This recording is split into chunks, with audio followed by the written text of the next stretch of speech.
So रिश्तेदारी में शादी करना है नहीं करना है, see lots of pros and cons, but we should understand कि अगर रिश्तेदारी में शादी होती है तो for certain genetic disorders risk ज़्यादा रहेगा, that we need to understand. Okay, so अगर रिस्क ज़्यादा है तो उसके लिए हम क्या कर सकते हैं? So the answer is best to go for premarital genetic consultation.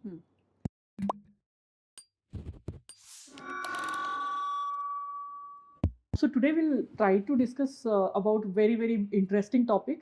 I'm wrong person to talk about it, marriage.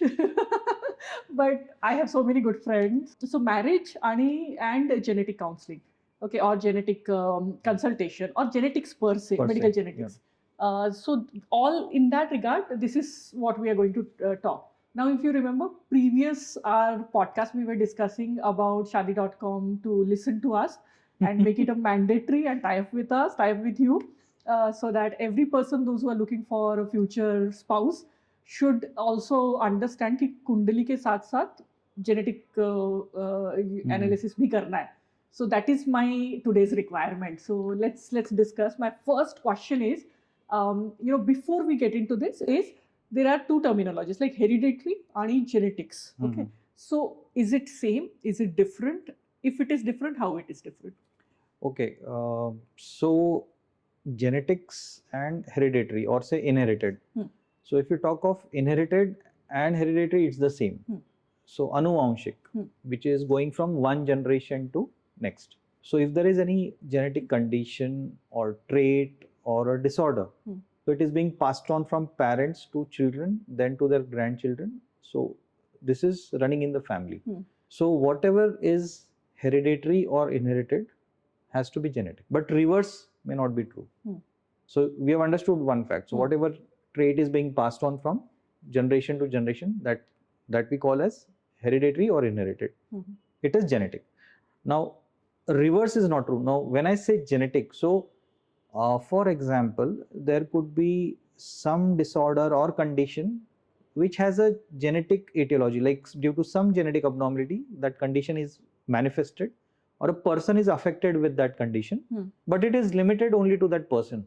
It is not being passed on in generations. So for example, say certain genetic disorders like certain heart conditions, or cancers, or say conditions related to blood. So this is the fact, like genetic, it could be inherited or not non-inherited. But at the same time, again, there is one more aspect that needs to be kept in mind, is the pattern of inheritance. So the basics, we know, like autosomal dominant. So for each gene, or like we have pair for everything, 2 DNAs, 2 alleles for everything. So in autosomal dominant pattern of inheritance, even if a single allele is affected, so whatever function that allele has to do will not happen, and it will result in a say disorder, condition, or a particular phenotype. So this type of conditions will be seen running in family. So these are easier to appreciate. So certain hereditary cancer syndrome, so that is one. So now next, then there are autosomal recessive conditions. So recessive मध्ये कसं असतं की if both alleles are affected, only then the phenotype will manifest. So when I'm talking of conditions running in family, or it being genetic or not being inherited, it could be autosomal recessive condition that is there in the family. So that means, like, the parents are carriers and the child gets both affected alleles from each parent. So the child doesn't have a normal functional allele, and the child manifests, but there is no family history. So when I said that reverse is not true, not in all cases, right? So this is important. So this is for autosomal recessive conditions. For X-linked conditions, like the sex chromosomes X and Y. So females have 2 X chromosomes. So they have 2 alleles. So even if single allele is affected, a normal allele may be there which may function. But again, there is something known as X inactivation or lionization phenomena, which could affect the phenotype, skewing of normal versus abnormal X chromosome that happens. So based on the proportion of normal allele on X chromosome being active, the phenotype could be normal, mild, or may not manifest. So that is one. But in case of males, they have one X chromosome, one Y. So if they get a faulty allele on that X chromosome, it will manifest. So that is the difference. So inherited, hereditary, passing on from one generation to another, mostly autosomal dominant. You could also see autosomal recessive conditions in the family. But then in certain generations, you could have like skip healthy individuals, then history of marriage in relations or marriage in a close community. So this could be the presentation per se. So that is, or for X-linked, say, like thalassemia, or there are certain mental retardation conditions which are related to X chromosome. So Rett syndrome, MECP2 related, so on. So that's it then. Genetic abnormality manifesting in an individual, limited to that individual, so the gametes are not affected. So what we call as somatic, or say abnormality limited to a particular organ type. Cancers, most classical example. So you have mutations in the somatic tissue, cancer manifests, but it is limited only to that. So metastasis and all is a different thing, different phenomena. But since the gametes, the sperm and ovum, ova, they are not affected. So this abnormality will be, it will not be passed on to the next generation. So it is limited to this individual. For example, say certain cardiomyopathies, arrhythmogenic disorders. So if that mutation is happening by itself for the first time, it will limit to that individual. But once I am talking of inherited or hereditary condition, all the cells in the body have that faulty or affected allele, including the gametes. So once the gamete has the faulty allele, that means it will be passed on to the next generation. Correct. So I hope Yes, understood. simplified. Yes. In my family, like आईच्याकडे माझ्या तिकडे, so over there it's very common to get married to your very close relative, मामाच्या मुलासोबत वगैरे. पण मला वाटतं मोठा मामा नाही, लहान मामा, असं काहीतरी कुछ तो कॉम्बिनेशन रहता है. And it's very common over there, and marriage is in the same family. Okay, that's very common. But of course, medically we know that we should not do that. And in where I come from, sickle cell anemia and thalassemia is also very common. And quite a many genetic disorders are common, but thalassemia is there in my family as well. So I knew initially that, okay, this is the thing, and I should not get married to somebody very close to my family. So how actually it works? कि if अगर आप किसी आपके बहुत ही close relative से शादी करते हैं, तो जेनेटिक्स के हिसाब से इज इट राइट और रॉन्ग, और what's your opinion? So putting it practically, I'll say there is nothing right or wrong. So there are certain practices that have been followed over the years, what we call as consanguinity, marriage in relation. So let us understand how you share the genetic material or genome in the relation. Like parents, a child shares 50% of genome with each parent. Same thing. Now, if grandchildren, they will be sharing 25% of the genome with the grandparents. With the siblings, brothers, sisters, they're sharing 50% genome with each other. So, if there is any genetic abnormality that is running in the family, so based on the statistical probability of you sharing that much percent of genome, so the chances that both partners carry that abnormality, that is calculated, that gives you a risk score. And based on that, suppose if both the partners are carrying the faulty allele, then the risk for having a child with the condition or having both faulty alleles is 25%. So this is how it works.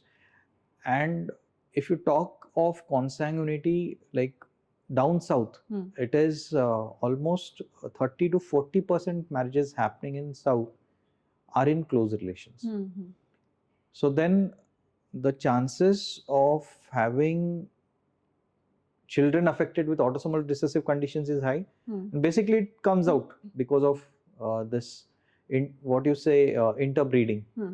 So autosomal recessive conditions are quite common, and that is the reason there are certain pockets where you get such conditions where the prevalence is high. As you rightly pointed out, sickle cell anemia, thalassemia. Then there are certain autosomal recessive mental retardation conditions, or say familial hypercholesterolemia, and so on. So all these conditions, the prevalence is high in such pockets. So statistics says that for every degree of consanguinity, the proportion of child born with a congenital abnormality, it increases like I think 4-folds. That is like huge.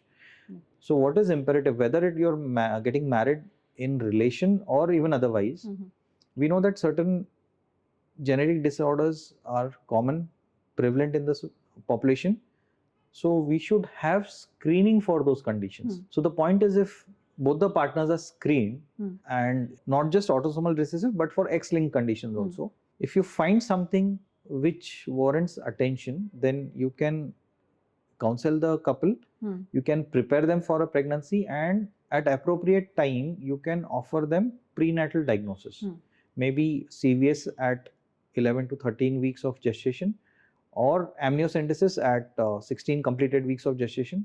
So you can ensure that the pregnancy, you can like actually find out whether the fetus is affected or not. And based on that, then the family can take a call whether to continue or not. So that is one.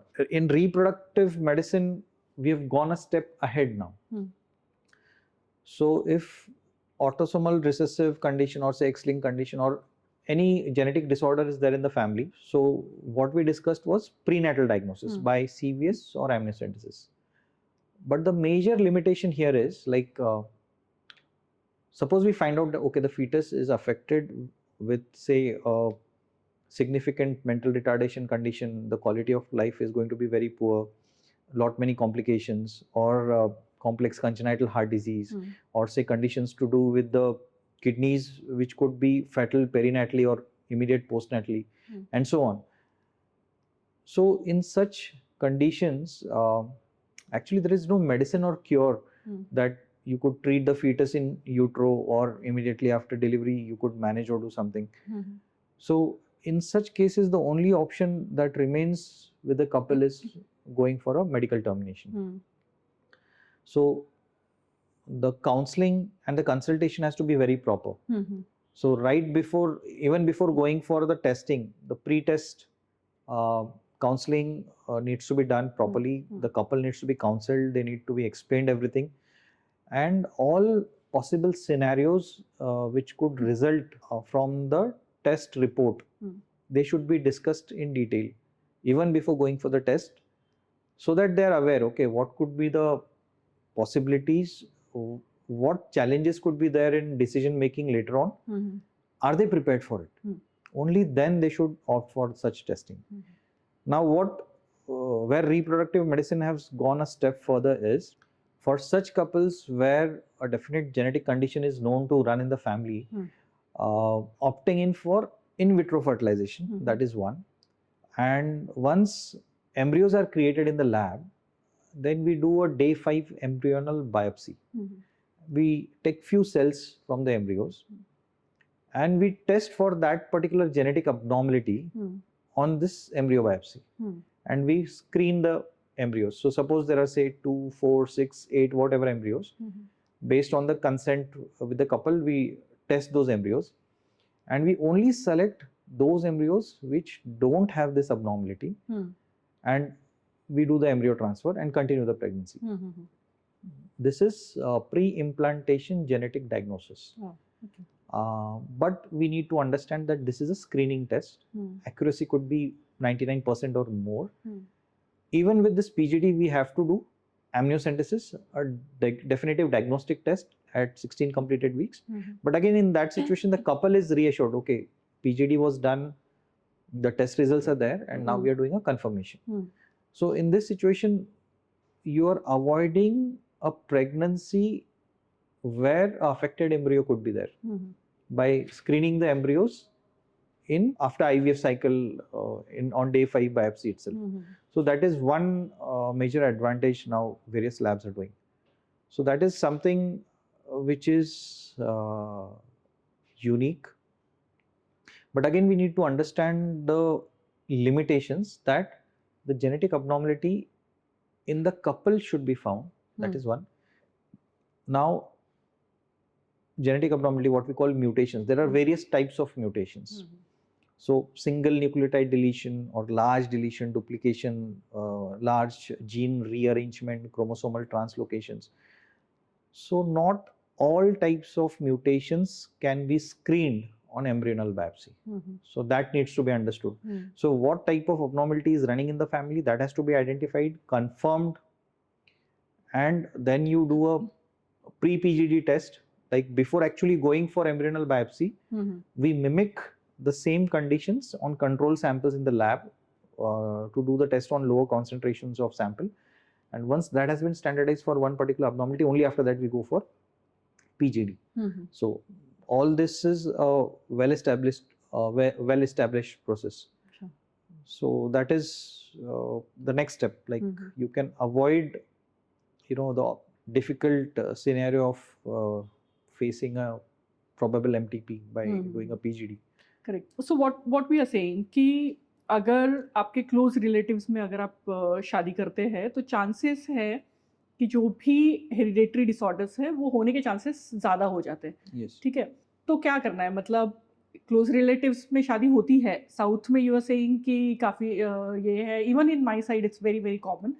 तो नहीं करनी चाहिए close relatives में, या फिर अगर करना है फैमिली में इट्स देयर, तो फिर क्या, how to prevent these kind of things?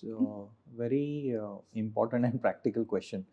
सो रिश्तेदारी में शादी करना है नहीं करना है, see lots of pros and cons, but we should understand कि अगर रिश्तेदारी में शादी होती है तो for certain genetic disorders risk ज़्यादा रहेगा. That we need to understand. Okay, so अगर रिस्क ज़्यादा है तो उसके लिए हम क्या कर सकते हैं?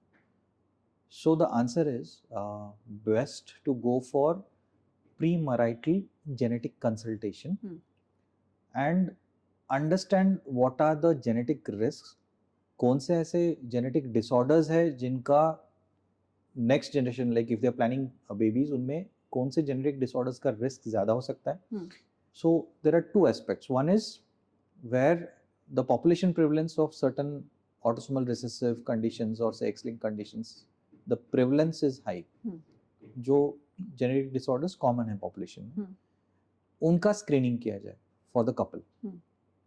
So at least you know that what is the risk, and then you can plan for the pregnancy, and अगर ज़रूरत पड़ी तो pregnancy में testing कर सकते हैं. That is one. So there are options that are available. So it's a personal or individual or a choice of a family. So marriages in relation or consanguinity or even marriages in close community. So that is what we call as interbreeding. So it is, the risk is there in these types of marriages also because the genome is shared within the community. So certain disorders will be more prevalent in such population. So जैसे तेलीज में thalassaemia का prevalence है, Sindhis में again thalassaemia का prevalence है. Then there are certain pockets where hemophilia is very common. So for such conditions हमको अगर पता है कि ये है तो at least उसका parents या the couple who is planning marriage उनका testing करना ज़रूरी है. So options are there. A proper genetic consultation I think will be the answer if anyone is planning marriage in close community or say in relation. So it's a personal choice. I would say better to have a scientific approach with evidence. But you are using two terminologies over here. You are saying counseling, you are saying consultation. Okay. You're also saying कि we need to do the investigation as well. Yes. So ये तीनों चीजें explain करिए please. Okay. First, let us talk of genetic counseling. So genetic counseling involves whatever condition is at hand, a genetic disorder, say trisomy 21 Down syndrome, or say a hereditary cancer syndrome. So, what is the pattern of inheritance? अनुवंशिकता कैसी है family में, autosomal dominant है, recessive pattern है, उसमें कौन से organs का कैंसर का रिस्क हो सकता है, with passage of time how this risk will increase, what will be the risk in the offsprings. ये सब जेनेटिक कंडीशन के बारे में समझना, डिस्कस करना, उसका क्या फायदा होगा, नुकसान होगा, उसका इम्प्लीकेशंस, एडवांटेजेस क्या है, ये इंफॉर्मेशन को हम अपने लाइफ में, that couple who is come for counselling, कैसे अप्लाई कर सकते हैं. Discussing all this aspects is genetic counselling basically. This involves privacy, so confidentiality, then consent has to be taken, and it is non-directive. So non-directive means we share the information with the couple. जितनी जानकारी है हम उनके साथ share करते हैं, detail में वार्तालाप होती है, बट अल्टीमेटली क्या करना है, क्या नहीं करना है, those decisions are to be taken by the couple. So this is all about counseling. Now coming to the next part, consultation. So in medical genetic consultation, trained doctors who have qualified in medical genetics वो patient को देखते हैं. So this involves examination of the patient as physicians or pediatricians. So general examination, systemic examination, having investigations being prescribed. So this could be non-genetic investigations as well. अगर मैं किसी बच्चे में suppose suspect कर रहा हूँ कि इनबॉर्न एरर ऑफ मेटाबॉलिज्म है, so I will advise particular enzyme assays और से GCMS TMS स्क्रीनिंग और पर्टिकुलर एनालाइट्स और biomarkers to look for that particular condition. And once I've done that testing, I have a clue, okay, this is one particular genetic disorder. उसके बाद में then I do a focused genetic testing for that particular condition. Now there are blanket tests that are available where you can screen a number of conditions. So that's a different thing. But the proper approach is like a routine medical student would approach or a consultant would approach. A proper family history, 3 generations, run through a pedigree, personal history. After that, whatever differentials are being formulated, you rule in or rule out condition based on your investigations, and once you have narrowed it down on certain few conditions, then you go for a genetic test. So that's how a medical geneticist would work. And in consultation, counseling is also involved, but it depends, like अगर कोई family है who is say having a hereditary cancer syndrome, genetic mutation has been identified.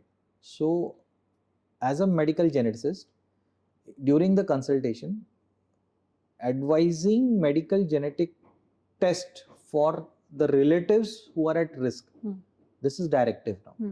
But again, same thing, the counseling, so the couple has to be advised, okay, now the patient is affected और कौन है उनका screening करना है, please get them for counseling. So this advice is directive, but once the concerned people come for consultation, then again it is non-directive. The counseling part, and let them decide. At times, like suppose there is certain condition which is running in the family. A child has come with say skeletal dysplasia, and I want to do a test to confirm. That time it will be directive. So this is, I have to explain to the couple, the parents, okay, what condition the child has, what are the clinical features, what could be the complications, what investigations need to be done, but then they have to be done.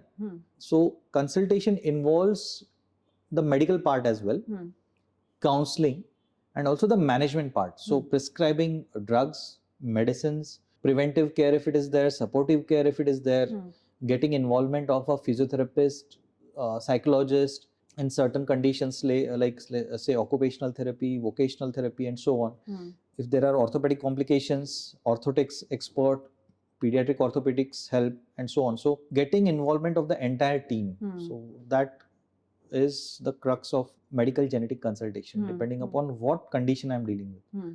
So whether it is a neurologic case where suppose a patient with Parkinson's has been referred, old age disorder, or a child is referred with, say, skeletal dysplasia, pediatric orthopedics are involved, or if I get a consultation from, say, NICU, inborn error of metabolism, so neonatologists are involved. So this is consultation, medical genetic consultation in detail. And the third part was investigation part. Yeah. So investigation parts, it comes in the medical genetics domain. So doctors can prescribe this. Doctors can prescribe, yes. So medical geneticists can prescribe tests, not just genetic test, but other tests as deemed required to rule in or rule out the conditions. Like, for example, there are conditions which appear similar, but underlying genetic abnormality is different.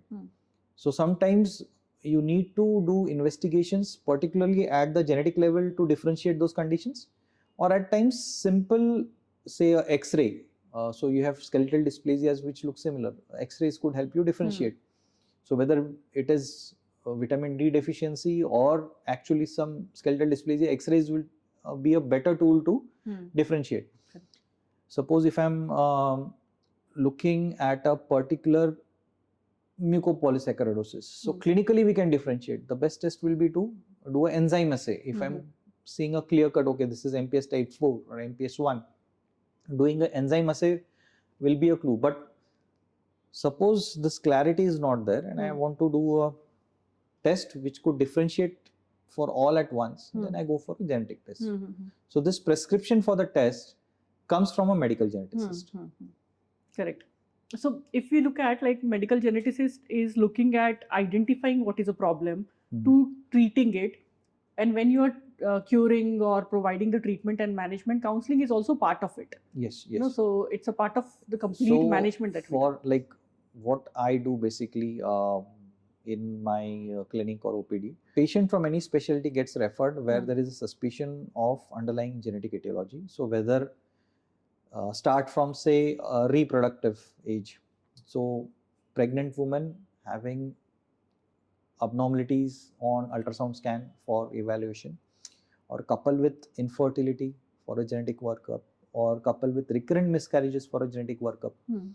Then coming next, child born with congenital anomalies, with inborn error of metabolism or some skeletal issues and so on, for genetic evaluation. Neurodevelopmental aspect, that is one. Then all sorts of malignancies, cardiac conditions, hematological conditions, orthopedic conditions, ophthalm related, ENT related, then neurodegenerative, old age related. So all this spectrum could have underlying genetic abnormalities which need to be evaluated. So seeing the patients, looking at the differentials, narrowing on a differential based on other investigations that are at disposal, and finally doing a optimal genetic test to pick up what it is. And on another front, if there is a pregnancy where congenital abnormalities are involved, or there is a fetus which could be at risk, I also do amniocentesis or CVS. So that is another aspect. So end-to-end services across the medical specialties, I'd say. Correct. और ये जो pre-marriage genetic testing that we are talking about, how much it will cost usually? Yeah, so very important question, because जब भी हम genetic test की बात करते हैं तो the general perception ऐसा है कि test बहुत costly है. How much it is? So it depends upon what I'm looking at and what abnormality I'm trying to find. So simple, if I'm suspecting something of a chromosomal etiology, trisomy 21, Turner's, a simple karyotype will help. The cost will be few thousand, 3,000-4,000, and report will take about 2 to 3 weeks time. Simple test, right? Suppose if I'm looking at a particular monogenic condition, say achondroplasia, certain skeletal dysplasias, or say cardiomyopathies, these are monogenic. So the conditions like, say, sickle, thal, or achondroplasia, where the gene is known, common mutations are known, these tests can be done by PCRs or Sanger. The cost will be again few thousand, say 5,000-6,000, maybe even less. Time, maybe a week to 2 weeks. Okay. Certain conditions where there is a methylation defect or deletions, duplications, then the modality of testing that I use differs. Based on that, the technique I use, the platform I use, that will govern the cost and the turnaround time. So, Duchenne's muscular dystrophy, MLPA, cost will be like 10-12,000. Spinal muscular atrophy, again, SMN1 gene related exon 7 and 8 deletion, the cost will be say 6-7,000. So it differs, but something where I'm looking into the dark, I don't know what it is, and I want to do a large spectrum test, like say something like a clinical exome, a large NGS panel, or a whole exome, or maybe a genome. The cost could be like 20-30,000 to maybe a lakh. So it all depends upon what type of genetic condition I'm looking at and what is the underlying genetic abnormality. So that correlation has to be done. Correct. But then, agar dekhte bhi hai, what we are talking is like... Wait. We are not done. But in certain situations, we need not even go to that level. So like for example, the classical example that all of us are aware, sickle cell thalassemia. Screening for sickling test. Get it positive, you know, you're dealing with sickle. Thalassemia, you do a HPLC. So sickling and HPLC, HB electrophoresis or high performance liquid chromatography for hemoglobin protein. So the cost is few hundreds. So based on that, you can identify whether couple is a carrier, and if carrier status is identified for say both, in those situations you go for a genetic test. So the screening tests are way, you know, few hundred. Yeah, few hundred. It's cheaper and cost effective. So there are tests like that, but then that awareness has to be there. Correct. नहीं, but अगर अभी देखते हैं कि the kind of expenses that people are doing for their marriage, okay, yeah, वो उस हिसाब से अगर देखो तो this is nothing, right? Like people are spending, मतलब आपके डिजाइनर लहंगे की कॉस्ट तो उससे तो कम ही है to find out how much it will cost for genetic investigation. Agreed. That's the irony of today's society. Health has never been a priority for a common Indian mentality. So let me ask you this then, okay?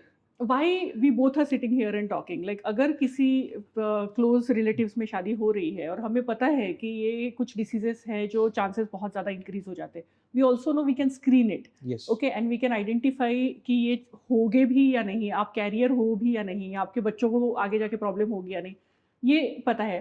लेकिन फिर भी क्यों it is so important कि ये करना है करके आप उतना budget रखिए और करिए, ये हम क्यों बोलना चाहते हैं? See, cost is one issue. I think the best part will be to go and, you know, interact and sit with a couple who has a child with such condition. Exactly. That is undescribable, you know, situation. So actually families who have gone through it, they have, like, for example, say condition like hemophilia, first child with hemophilia, second child with hemophilia, or say thalassemia. I've seen families in Lucknow in a line 2 to 3 children with thalassemia major, all 3 on blood transfusion, and we know, okay, we are able to give transfusions, we are able to give chelation therapies, we are able to monitor and follow them up, but what about the quality of life? The complications that set in with age, you cannot give them 100% normal life. So there are limitations. Yes. We are getting there, but still there are limitations. So if you consider this aspect, then definitely if something is avoidable, you can easily avoid, why not go for it? Exactly. And if look at the, you know, okay, monetary aspect. Now, spinal muscular atrophy, autosomal recessive condition, carrier status in general population is 1 in 35 to 1 in 70. Quite common. So random chance that both partners are carrier is very high. So if you talk of the screening test, for the couple it will be like say 12-15,000, right? But if both the partners are carrier for that faulty allele, 25% risk of having a child with SMA in each pregnancy. And what is the prognosis of SMA? If it is type 1, life expectancy 1 year, 2 year, complications. Type 2, you extend it by another 3-4 years and so on. Morbidity, mortality, complications. And no Okay, parents and want to see their child suffering, yes, right? risk in each pregnancy, Hmm. 25% risk in each pregnancy. Each pregnancy. So few years back there was a drug that's being marketed, it's available, but cost of the treatment like crores. Hmm. So even not affordable. Correct. It's not available through government funding or say government programs because of the cost. Now you compare crores of cost for the treatment of that condition, but again there are prerequisites कि जब child को diagnosis हुआ है, वो confirm हुआ है, complications क्या है, movements कैसा है, tone कैसा है, are there any other health issues, वो सब checklist देखने के बाद they select. So not all babies with SMA will be eligible for this medication. So these things also have to be kept in mind. कि medication available है, but But now look at the screening cost. Screening cost for the couple 12,000 to 15,000, and here 17 CR cost of drug. Correct. So let me give you one more example. You have a life insurance. I do. All of us have a say term plan or life insurance. Have you utilized it till now? No. But we have it, right? Yeah.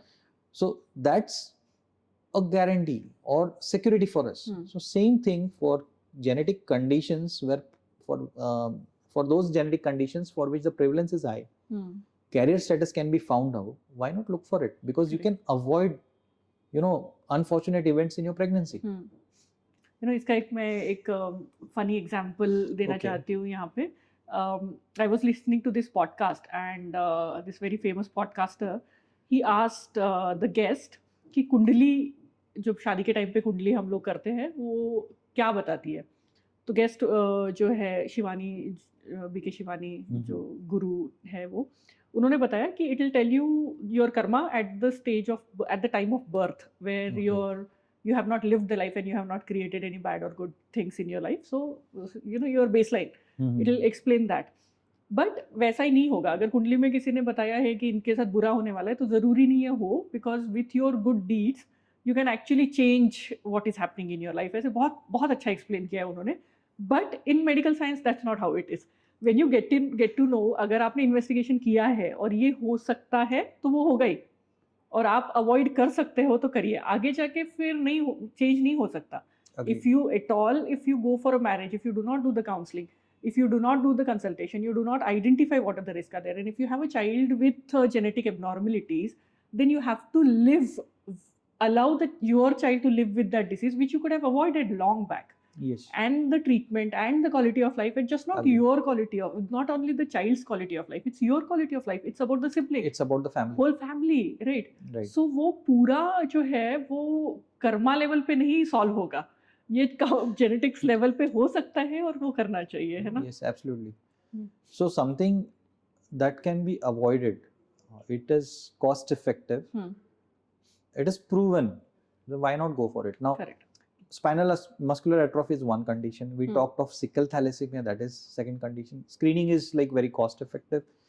Then karyotype test, a simple test, it's the most underutilized test, because in general population the prevalence for a person being a carrier for a translocation of chromosome is like 1 in 350 to 1 in 400, which is quite common.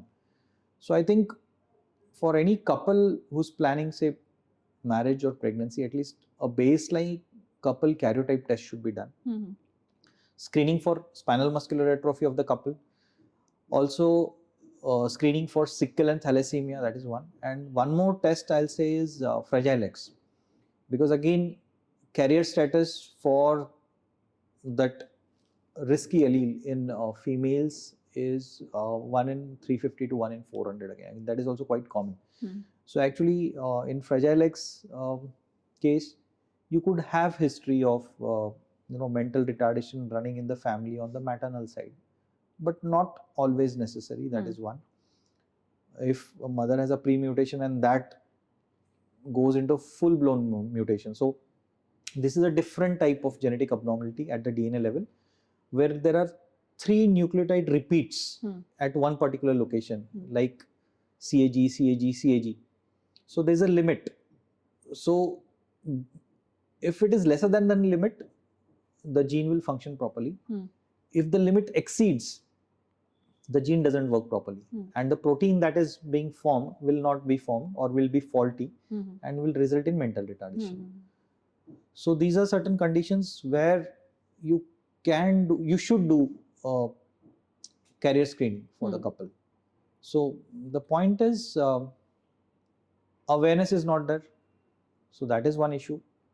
People crib about cost, but I say it's justifiable, the cost for the screening, given what all other expenses we make. That is one. And better to look at the tentative risk in the pregnancy for the fetus, more so when marriage is in close community or say in relation. In those conditions, screening becomes very important. A genetic consultation should be taken. So that is very imperative. So see, what you're telling are very, very important aspects, right? Ki or so many diseases we can avoid, okay, Yes. just because of the all this workup that we need to do. If we identify at an early stage, we can do something about the pregnancy, whether to continue or not. But if the child is born with such kind of a conditions, we are also discussing that the treatment is very, very, very Yes. expensive. You gave Yes. the example as well. But are there any diseases where the treatment is not available at all? And Yeah. how many such diseases are there? So presently, so there is a catalog of human genetic disorders, OMIM, Online Mendelian Inheritance of Man. So omim.org, where you can see all the genetic disorders which have been catalogued. So I think more than 8,000 genetic disorders have been catalogued. So if you talk in terms of treatment, there are very few, I'll say maybe 10, 15, 20 conditions which have actually curative treatment. So you have either enzyme replacement therapy or substrate depletion therapies or gene therapies which have come up, or then biosimilars or biomolecules which have come up. But even having said that, treatment, is it 100% effective? That is one question. Is the quality of life absolutely normal as a normal individual? That is not happening. Complications are there, and most importantly, the cost. So very few conditions for which actually curative therapy is available. Most of it is supportive, costly. But on the other aspect, like if you can do a screening of parents, so we talked of those conditions which are common in this population. If a couple wants, they can screen for more genetic conditions which have autosomal recessive pattern of inheritance or X-linked. So far more conditions can be screened, and if we find that for one particular gene or say allele, both partners are say carriers of a faulty allele, we can initiate prenatal diagnosis. So even if treatment is available for certain conditions, it may be cost prohibitive. Those drugs or molecules may not be available in India. That is one. So then the option is like, the best way to deal with such conditions is to prevent. And how to prevent? To have a genetic screening, consultation, counseling of the couple. So one good example is spinal muscular atrophy we talked of. So population prevalence 1 in 35 to 1 in 70. Cost of screening for the couple would be around say 15 to 12 to 15,000. Cost of the drug 17 CR. Huge. So there are countries which have instituted screening for everyone who is planning for say marriage. So Turkey is the first country which has incorporated genetic screening by genetic testing for SMA in their national program. So that is, otherwise for sickle, thalassemia, all Middle East countries, they have their own programs. Unfortunately, in India, we don't have a national program of this magnitude, though there are recommendations and guidelines which promote such genetic screening and testing. So that's it. So, okay, we talked about people, those who are planning to get married in somebody who's into the close community. Like I come from tribal community. And in our community, everybody is related to each other, and we are all getting married to each other. So it is like a same, very, very small community. Yep. And you gave multiple examples as well. Now, assume that if my ex-husband was a Tamilian, he's a Tamilian basically. So when you are getting married to someone who's so much nowhere related to who you are or where you're coming from, वहाँ पे risk same रहती है या कम हो जाती है, या वो मैरिजेस कैसे हैंडल किया जाते हैं? So I will recommend pre-marriage genetic consultation even for such couples. The reason is like SMA, 1 in 35, 1 in 70, whether the person is from North India, South India, Northeast, doesn't make a difference. So for this, screening has to be done for the couple, whether they are marrying in relation or otherwise. If they are marrying in relation, the risk will be many folds compared to general population. So that we have to appreciate.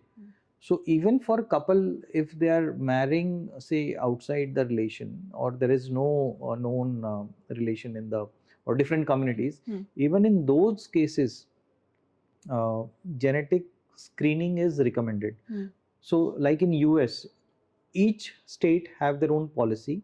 On an average, there are about 50 to 55 genetic disorders which are routinely screened in the newborn, because those are the ones for which immediate treatment or management is available, or you could mitigate the complications if the management is instituted early.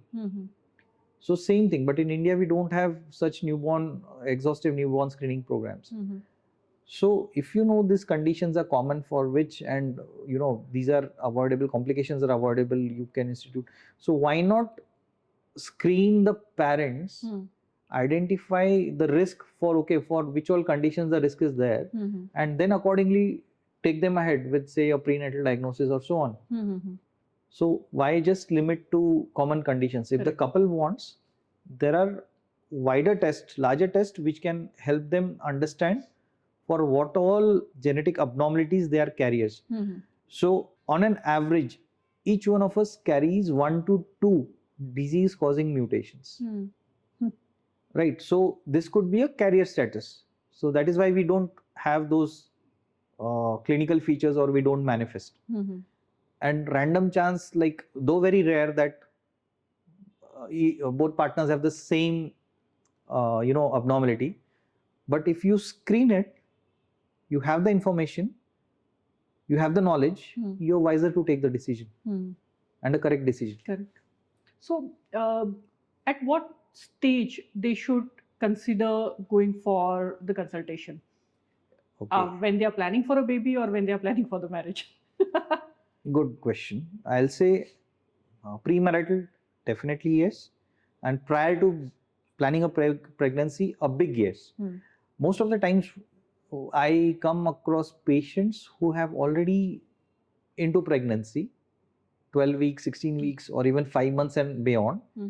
And now they are consulting because their previous child has some genetic condition, or in previous pregnancy there was some complication which resulted in a termination or a stillbirth or a IUD. And now they want a surety or a guarantee, or they want to look that present pregnancy the fetus doesn't have it. But then there is a big limitation. So it is always, because even in such a situation, if I'm planning for a genetic test for the couple, it requires time. So I'm racing against time in such situations. Because if I don't have the exact genetic abnormality that is running in the family, I won't be able to offer a prenatal diagnosis. So अगर ये information नहीं है मेरे पास, amniocentesis का option मैं नहीं दे सकता. Only if I know exactly what it is and it is associated with the disease, causing the disease, सिर्फ उसी के लिए मैं test करूँगा. So then it's a tightrope walk. So my advice to such couples, please go for a genetic consultation prior to marriage. That's a best case scenario. Or prior to planning pregnancy, it's a must. And again bringing up the same point, मेरे family में किसी को कुछ नहीं है, there is no history, means nothing. Don't be misled, because carrier status will not manifest. We don't know. Correct. Better to do a screening test and then confidently say, okay, we don't have this, we need not worry. Correct. क्योंकि अगर parents को नहीं है, parents का usually आपको पता रहता है कि कौन से, ग्रैंड पेरेंट्स का हमें कहाँ पता रहता है?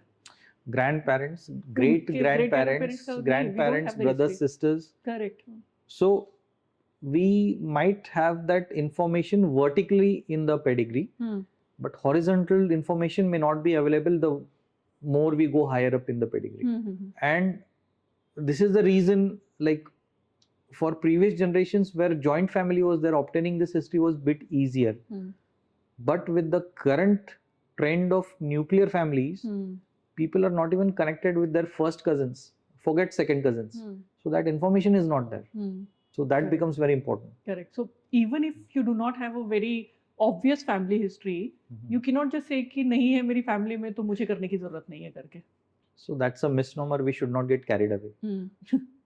So or and countries are taking it very seriously, right? Yeah. Like people are aware and they are making it mandatory to get these investigations done. Yeah. So I think rightly said, evidence is there, information is there. We should be proactive and use this information to our advantage.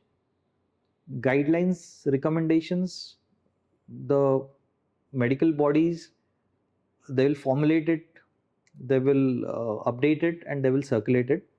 That keeps happening. It may take time, but for say national programs to come in and commence and then do it, so I think we should not wait for that, because we, for example, let's look at the newborn screening.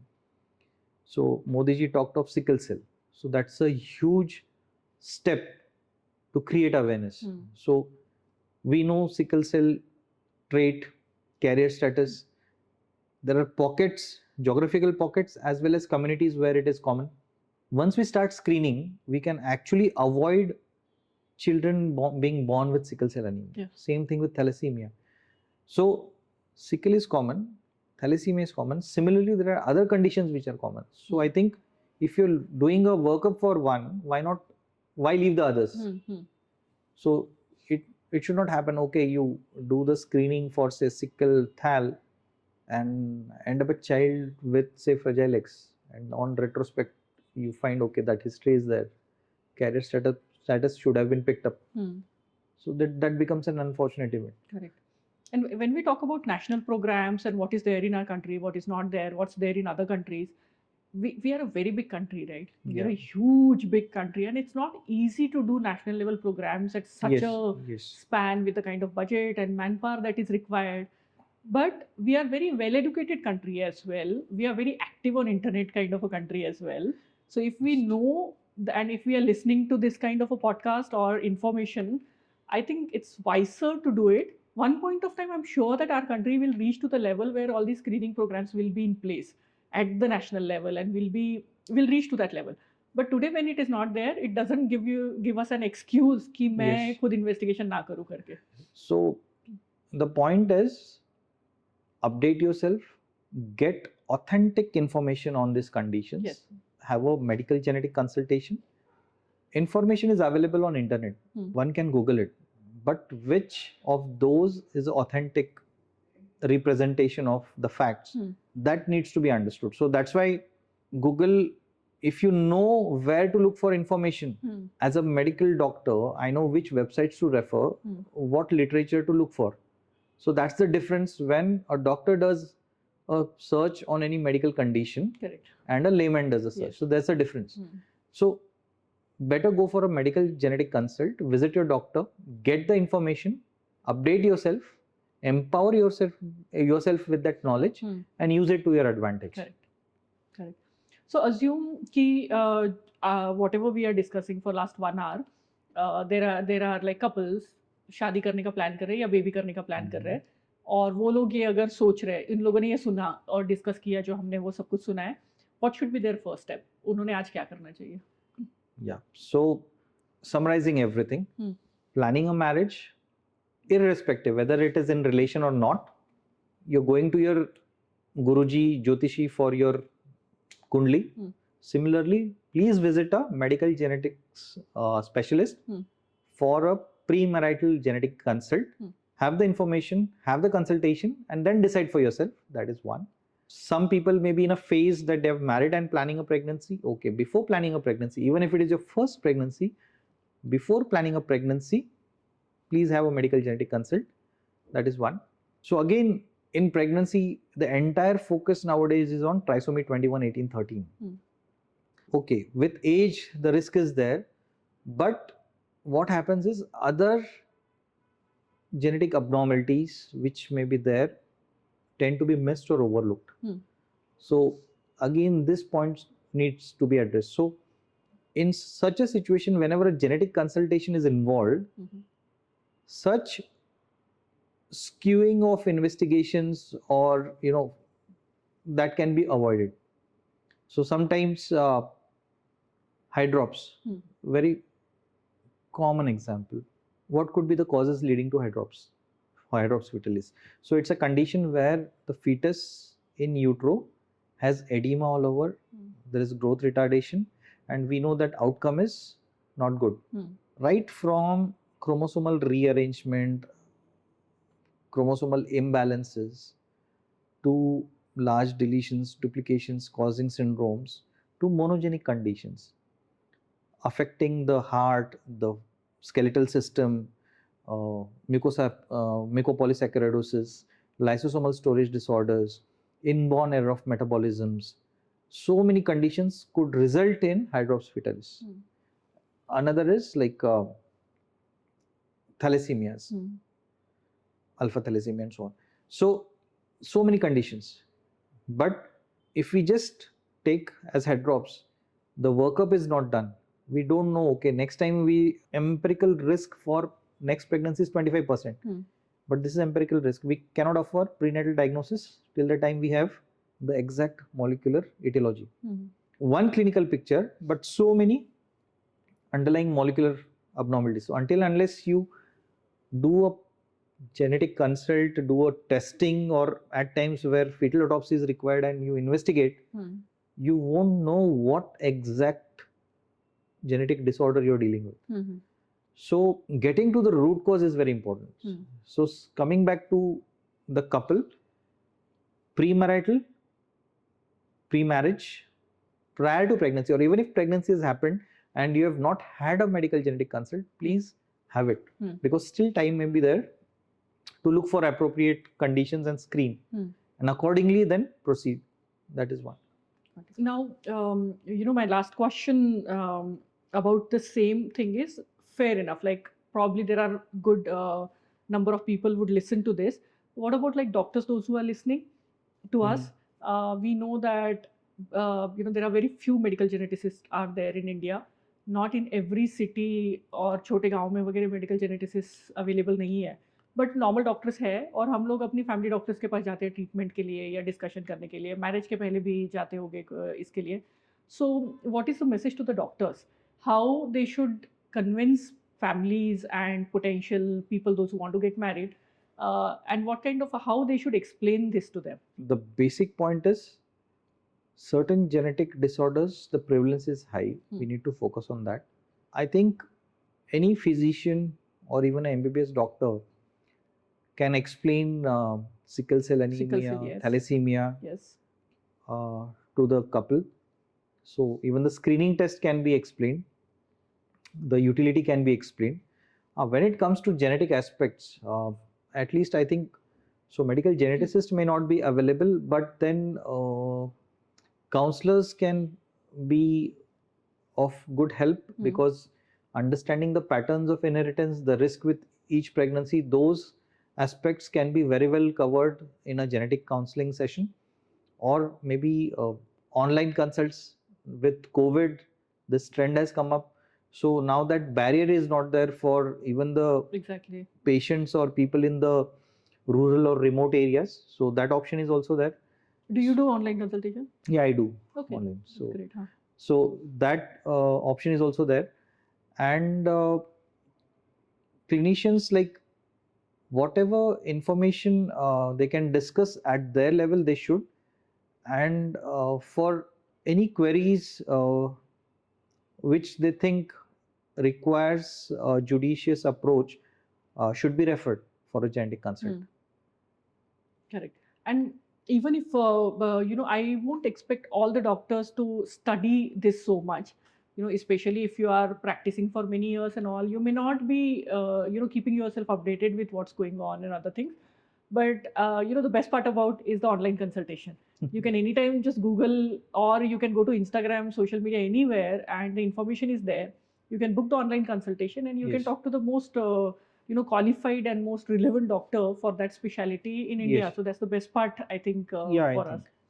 So having said that, uh, even the online consult may have limitations at times. So if it is clearing the doubts, getting the information and facilitating the decision making, well and good. At times when a child needs to be seen, a physical examination and evaluation needs to be done. Correct. In those cases, maybe after a genetic consult, a physical consult may be required, or that information can be obtained from the physician from where the referral has come. Correct. So rest part, the physician stationed at the patient's place can help. Correct. So even these things can be addressed. Yes. Yes. So where I require, say, to look for neurokinases markers or anthropometry of the child, so those things the pediatrician can provide. वही, क्योंकि even if I talk about where I come from, वहाँ पे I know that if I go and talk to any of my cousins or relatives or now this next generation children, they will say हमारे यहाँ पे तो doctor है नहीं, हम लोग tier 3 में रहते हैं and we don't have doctors. So for them it is very important to know कि आप family physician के साथ जाइए, उनसे बात करिए, and they can connect with the super specialty doctor, medical geneticist, and then all the things can be connected together. So वो possible है. So not finding the solution, not finding the knowledge and the information regarding that, it's not an excuse. When you require Agreed. to do So, this, you should do this. Any genetic disorder or maybe any disorder, even when doctors themselves are filling in the shoes of a patient, they are patient themselves, the approach is the same. Because recently, like, there was one transfusion medicine expert in Mumbai, diagnosed with some cancer, approached for a genetic consultation for what all molecular genetic testing could be done on, say, the tissue or the blood. Like, he wanted to understand. So even with the best of experts in their own field, this is very new. Yes.